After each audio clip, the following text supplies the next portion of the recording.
السلام عليكم ورحمة الله وبركاته.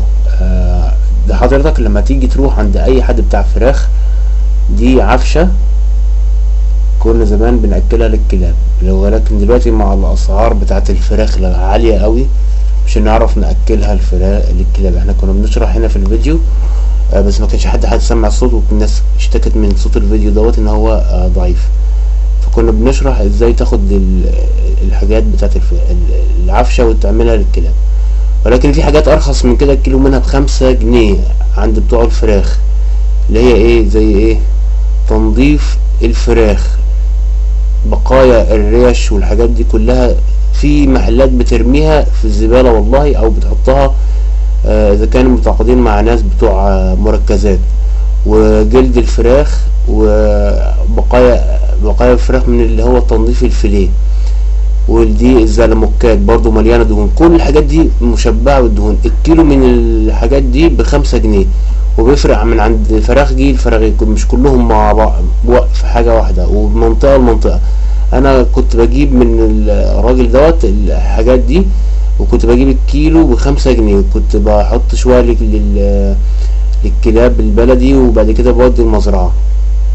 هو دلوقتي حاليا الكيلو ب5 جنيه، وموجود عند اي حد بتاع فراخ بيعمل فيليه كتير وبينظف فراخ كتير، لان هو بياخد الوراك وبياخد بقية الفرخة، وبيطلع تنظيف زي كده حاجات من الاحشاء والجلد والزلموكات.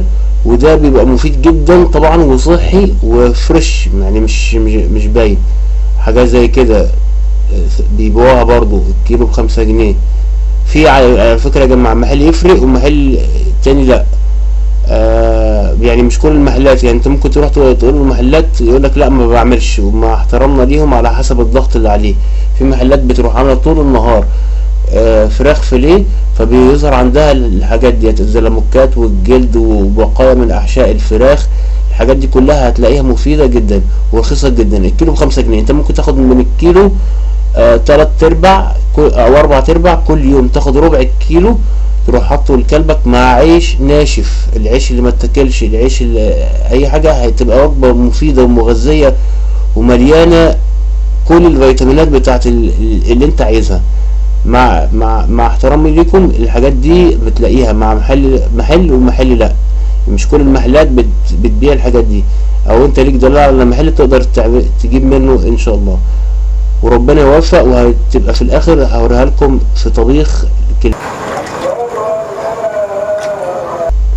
وفي النهاية بنلاقيه بالشكل ده زي ما انتم شايفين، سالقينه، نحطه على، ممكن نعمل بقايا رز اسمه كسر رز، مش الرز الغالي، لا كسر الرز، وده بيتباع بسعر رخيص. او بتحطه على عيش، بتكسر العيش وتحط الشوربة، وبتنظيف الفراخ اللي انتم شايفينه دوت اهو. ده النهاية بتاعته، وده طريقة يعني سلقه. احنا بنسلقه زي كده، ومفيش اي منه اي ضرر، لا فراخ نافقة ولا عفشة غالية ولا اي حاجة. والسعر زي ما قلت لكم ب5 جنيه، بس بيفرق من مكان لمكان ومش عند اي مكان. ممكن بتاع فراخ يبيعوا او لا، او في واحد بيبقى مخليه يبيعوا له بتوع المركزات اللي هم علف السمك، وفي ناس بتقدر تحصله. كابتن عبد الكريم.